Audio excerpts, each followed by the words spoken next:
ನಾವು ಇಲ್ಲಿ ಗದಗ ಜಿಲ್ಲೆಯವರು ಹಮ್ಮಿಕೊಂಡಿರ್ತಕ್ಕಂತಹ ಈ ಫಲಪುಷ್ಪ ಪ್ರದರ್ಶನವನ್ನು ನೋಡಲು ಬಂದಿದ್ದೇವೆ. ನಾವಂದರೆ ಇಲ್ಲಿ ಗದಗ ಜಿಲ್ಲೆಯಲ್ಲಿರ್ತಕ್ಕಂಥ ಬೆಟಗೇರಿ ಗ್ರಾಮದಲ್ಲಿ ಶಿಕ್ಷಕರಾಗಿ ಕಾರ್ಯವನ್ನು ನಿರ್ವಹಿಸ್ತಾ ಇದ್ದೀವಿ. ನಮಗೆ ಈ ಫಲಪುಷ್ಪ ಪ್ರದರ್ಶನ ನೋಡಿ ಬಹಳ ಸಂತೋಷ ಆಯಿತು. ಯಾಕಂದರೆ ನಮ್ಮ ಗದಗ ಡಿಸ್ಟಿಕ್ ನಾವು ಕುಮಾರವ್ಯಾಸ ಇವ್ರ ಬಗ್ಗೆ ಎಲ್ಲ ಓದಿದ್ದೀವಿ. ಅದರಲ್ಲಿ ಇದು ಕೂಡ ಒಂದು ಪ್ರಮುಖವಾಗಿರ್ತಕ್ಕಂತಹ ಅಂಶ. ಯಾಕಂದರೆ ಇವತ್ತು ರೈತಾಪಿ ಜನಾಂಗವನ್ನು ನಾವು ನೋಡಿದಾಗ ಹೀಯಾಳ್ದ ಮನಸ್ಥಿತಿಯೊಳಗೆ ನೋಡ್ತೀವಿ, ಏನು ರೈತರವರು ಹಂಗೆ ಹಿಂಗೆ ಅಂತ ಹೇಳ್ತೀವಿ. ಇವತ್ತು ಅನ್ನದಾತ ನಮ್ಗೆ ಅನ್ನವನ್ನು ನೀಡದೇ ಇದ್ರೆ ನಾವು ರೊಕ್ಕ ಅಂತೂ ತಿನ್ನೋಕ್ಕಾಗಂಗಿಲ್ಲ. ಎಷ್ಟೇ ರೊಕ್ಕ ಇದ್ರೂ ಕೂಡ ನಾವು ಖರೀದಿ ಮಾಡಬೇಕಾಗಿರ್ತಕ್ಕಂಥದ್ದು ರೈತನು ಬೆಳೆದಿರ್ತಕ್ಕಂತಹ ಬೆಳೆಯನ್ನು.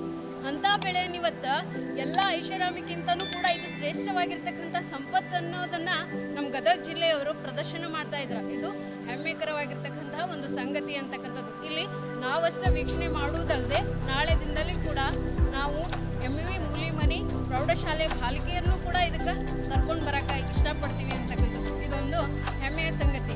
ರೈತ ನಾವು ಬಾಯಿ ಮಾತಲ್ಲಿ ಹೇಳ್ತಾರ ಅಂತಾರ, ಅಂದರೆ ಭಾರತ ದೇಶದ ಬೆನ್ನೆಲುಬು ರೈತ ಅಂತ ಹೇಳ್ತಾರೆ. ಆದರೆ ಇವತ್ತು ಇದನ್ನು ಪ್ರೂವ್ ಮಾಡ್ತಾ ಇದೆ ಸರ್ಕಾರ ಅಂತಕ್ಕಂಥದ್ದು ತುಂಬ ಹೆಮ್ಮೆಕರವಾಗಿರ್ತಕ್ಕಂಥ ಒಂದು ಅಂಶ ಅಂತಕ್ಕಂಥದ್ದು. ಇಲ್ಲಿ ತಾವೆಲ್ಲರೂ ಬಂದು ಇದನ್ನು ವೀಕ್ಷಣೆ ಮಾಡಿದವರಿಗೂ ಕೂಡ ನಾವು ಪ್ರೋತ್ಸಾಹವನ್ನು ನೀಡಬೇಕಾಗಿರ್ತಕ್ಕಂಥದ್ದು ಪ್ರತಿಯೊಬ್ಬ ಪ್ರಜೆಯ ಕರ್ತವ್ಯ ಅಂತಲೂ ಕೂಡ ನಾನು ಹೇಳಕ್ಕೆ ಇಷ್ಟಪಡ್ತೀನಿ. ಇದೆಲ್ಲವನ್ನು ನೋಡಿದಾಗ ಒಂದು ಕಡೆ ಹೇಳ್ತೀವಿ ಭಾರತ ದೇಶದಲ್ಲಿ ಏಕತೆ ಅಂದರೆ ವೈವಿಧ್ಯತೆಯಲ್ಲಿ ಏಕತೆಯನ್ನು ಕಾಣ್ತಕ್ಕಂಥ ರಾಷ್ಟ್ರ ಅಂತ ನಾವು ಬಾಯಿ ಮಾತಿಗೆ ಹೇಳ್ತಾ ಇಲ್ಲ.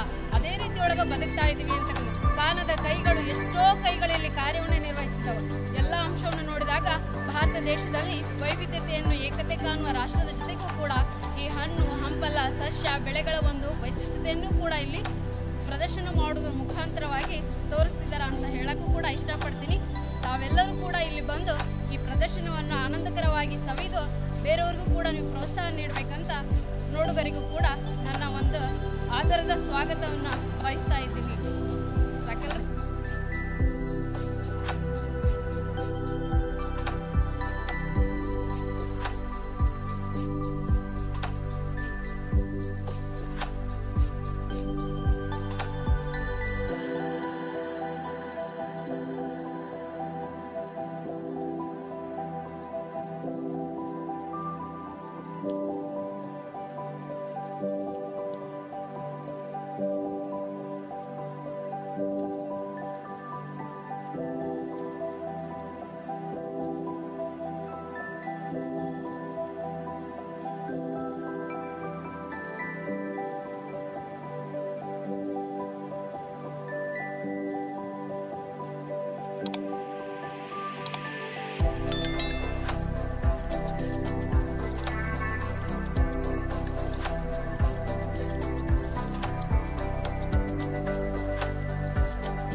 ಗದಗ ಜಿಲ್ಲಾ ಹಾಪ್ಕಾಮ್ಸ್ನ ಅಧ್ಯಕ್ಷ ಬಸವರಾಜ್ ಕೊರ್ಲಳ್ಳಿ. ಇವತ್ತು 2024 ಈ ಫಲಪುಷ್ಪ ಪ್ರದರ್ಶನ ಇವತ್ತು ವಿವೇಕಾನಂದ ಸಭಾಭವನ ನಡೆದಿರೋದು ಭಾಳ ಸಂತೋಷದ ವಿಷಯ.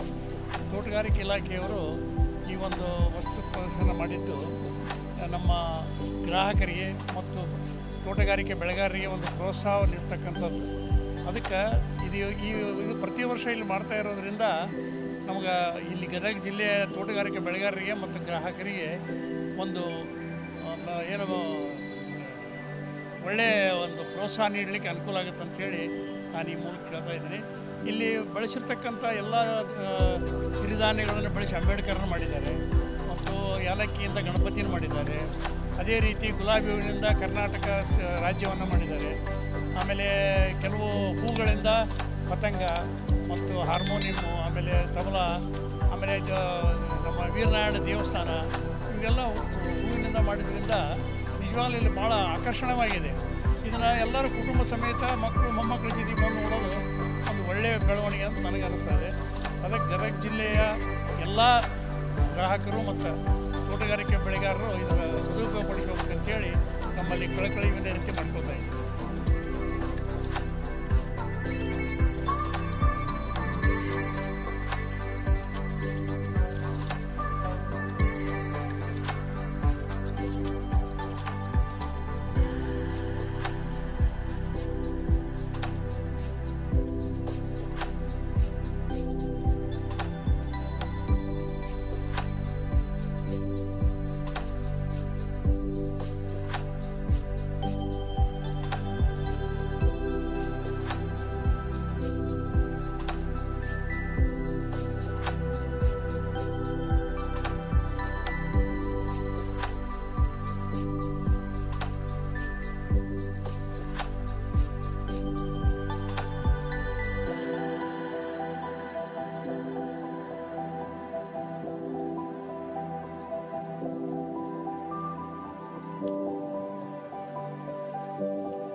ನಗರದ APMCಯ ವಿವೇಕಾನಂದ ಸಭಾಭವನದಲ್ಲಿ ಫಲಪುಷ್ಪ ಪ್ರದರ್ಶನ ಏರ್ಪಡಿಸಿದ್ದಾರೆ. ಭಾಳ ಚೆನ್ನಾಗಿ ಮತ್ತು ಅಚ್ಚುಕಟ್ಟಾಗಿ ಮಾಡಿದ್ದಾರೆ. ಇದೊಂದು ನಮ್ಮ ನಗರದ ಮತ್ತು ಜಿಲ್ಲೆಯ ಎಲ್ಲ ನಾಗರಿಕರಿಗೆ, ರೈತರಿಗೆ ಒಂದು ಒಳ್ಳೆಯ ಅವಕಾಶ. ಮನೆ ಡೆಕೋರೇಷನ್ ಆಗಿರ್ಬೋದು, ಅಥವಾ ಹೊಸ ಉದ್ದಿಮೆ ಸ್ಟಾರ್ಟ್ ಮಾಡುವಂಥವ್ರು ಆಗಿರ್ಬೋದು, ಅಥವಾ ಅಗ್ರಿಕಲ್ಚರ್ ನೊಳಗೆ ತಮ್ಮನ್ನು ತೊಡಗಿಸ್ಬೇಕು ಅಂದ್ಕೊಂಥ ಎಲ್ಲ ಜನರಿಗೆ ಇದೊಂದು ಒಳ್ಳೆಯ ವೇದಿಕೆ. ಈ ರೀತಿಯ ಕಾರ್ಯಕ್ರಮ ಪದೇ ಪದೇ ಆಗೋದ್ರಿಂದ ನಮ್ಮ ಜನರಿಗೆ ಒಂದು ಹೊಸ ಹುಮ್ಮಸ್ಸು ಇದರೊಳಗಂದ್ರೆ ಉದ್ದಿಮೆಗಳನ್ನು ಆರಂಭ ಮಾಡಲಿಕ್ಕೆ, ಅಗ್ರಿಕಲ್ಚರ್ನೊಳಗೆ ತೊಡಗಿಸ್ಕೊಳ್ಳಿಕ್ಕೆ, ಹೊಸ ಹೊಸ ಇನ್ನೋವೇಷನ್ಸನ್ನು ಅವರು ಕಂಡುಕೊಳ್ಳಿಕ್ಕೆ ಇದೊಂದು ಒಳ್ಳೆಯ ಅವಕಾಶ ಆಗುತ್ತೆ. ಇದನ್ನು ಪ್ರತಿ ವರ್ಷ ಇಲಾಖೆಯವರು ಇನ್ನೂ ಹೆಚ್ಚಿನ ಪ್ರಮಾಣದೊಳಗೆ, ಇದು ಒಳ್ಳೆಯ ಆರಂಭ, ಇನ್ನೂ ಹೆಚ್ಚಿನ ಪ್ರಮಾಣದೊಳಗೆ ಇದನ್ನು ಮಾಡೋದ್ರಿಂದ ನಮ್ಮ ಜಿಲ್ಲೆ ಮತ್ತಷ್ಟು ಮುಂದೆ ಬರಲಿಕ್ಕೆ ಆರ್ಥಿಕವಾಗಿ ಎಲ್ಲ ರೀತಿಯಿಂದ ಒಂದು ಅವಕಾಶ ಅಂತ ನಾನು ಅಂದ್ಕೊಂಡಿದ್ದೀನಿ. ಈ ವ್ಯವಸ್ಥೆ ಮಾಡುವಂಥ ಎಲ್ಲ ಸಂಘಟಕರಿಗೆ, ಜಿಲ್ಲಾಡಳಿತಕ್ಕೆ ಮತ್ತು ತೋಟಗಾರಿಕೆ ಇಲಾಖೆ ಎಲ್ಲ ಸಿಬ್ಬಂದಿ ವರ್ಗಕ್ಕೆ, ಅಧಿಕಾರಿಗಳಿಗೆ ಮತ್ತು ಎಲ್ಲ ಬಂದಂಥ ಸಾರ್ವಜನಿಕರು ನನ್ನ ಪರವಾಗಿ ನಾನು ತುಂಬ ಧನ್ಯವಾದಗಳನ್ನು ಹೇಳ್ತೇನೆ. ಧನ್ಯವಾದ.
ಮಾನ್ಯ ಉಸ್ತುವಾರಿ ಸಚಿವರಾದ ಡಾಕ್ಟರ್ ಎಚ್ ಕೆ ಪಾಟೀಲ್ ಸಾಹೇಬರು ಇವತ್ತು ಉದ್ಘಾಟನೆ ಮಾಡಿದ್ದಾರೆ. ಈ ಒಂದು ಜಿಲ್ಲಾ ಉಸ್ತುವಾರಿ ಸಚಿವರ ಉದ್ಘಾಟನೆ ಆದಂಥ ಒಂದು ಫಲಪುಷ್ಪ ಪ್ರದರ್ಶನ 3 ದಿನಗಳ ಕಾಲ ನಡೀತಾ ಇದೆ. ಇಲ್ಲಿ ಮುಖ್ಯವಾಗಿ ಏನಂತಂದರೆ ನಾವು ಕನ್ನಡ ಸಂಭ್ರಮ 50 ವರ್ಷ ಆಗಿದಂಥ ಒಂದು ಥೀಮನ್ನು ಇಟ್ಕೊಂಡು ವೀರನಾರಾಯಣ ಗುಡಿಯನ್ನು ಸುಮಾರು 2 ಕ್ವಿಂಟಲ್ ಹೂವಿನಲ್ಲಿ, ಗುಲಾಬಿ ಹೂವಿನಲ್ಲಿ ಇವತ್ತು ವೀರನಾರಾಯಣ ಗುಡಿಯನ್ನು ನಾವು ನಿರ್ಮಿಸಿದ್ದೀವಿ. ಇದಲ್ಲದೆ ಕನ್ನಡ ಸಂಭ್ರಮ ಸಂಬಂಧಪಟ್ಟಂಗೆ ಒಂದು ಸೆಲ್ಫಿ ಪಾಯಿಂಟನ್ನು ಹಾಗೂ ಇಲ್ಲಿ ಇದು ಏನು ಕನ್ನಡ ಏಕೀಕರಣಕ್ಕೆ ಏನು ಮಹನೀಯರಿದ್ದಾರೆ ಅದಕ್ಕೆ ಅಂತನಪ್ಪವರು, ಬಿ ನಾರಾಯಣರವರು, ಆಮೇಲೆ ಕೆ ಎಚ್ ಪಾಟೀಲ್ ಸಾಹೇಬರು ಅವರೆಲ್ಲರೂ ನಾವು ತರಕಾರಿಯಲ್ಲಿ ಕೆತ್ತನೆ ಮಾಡಿ ಅವರ ಇದನ್ನು ಮೂರ್ತಿಯನ್ನು ಮಾಡಿದ್ದೀವಿ. ಇದಲ್ಲದೆ ಮುಖ್ಯವಾಗಿ ಕರ್ನಾಟಕ ಸರ್ಕಾರವು ಬಸವಣ್ಣವರಿಗೆ ಸಾಂಸ್ಕೃತಿಕ ರಾಯಭಾರಿ ಅಂತ ಘೋಷಣೆ ಮಾಡಿದ್ದರಿಂದ ನಾವು ಸ್ಯಾಂಡ್ ಆರ್ಟ್ನಲ್ಲಿ ಅಂದರೆ ಉಸುಕಿನಲ್ಲಿ ನಾವು ಬಸವಣ್ಣವರನ್ನು ರಚನೆ ಮಾಡಿದ್ದೀವಿ. ಇದಲ್ಲದೆ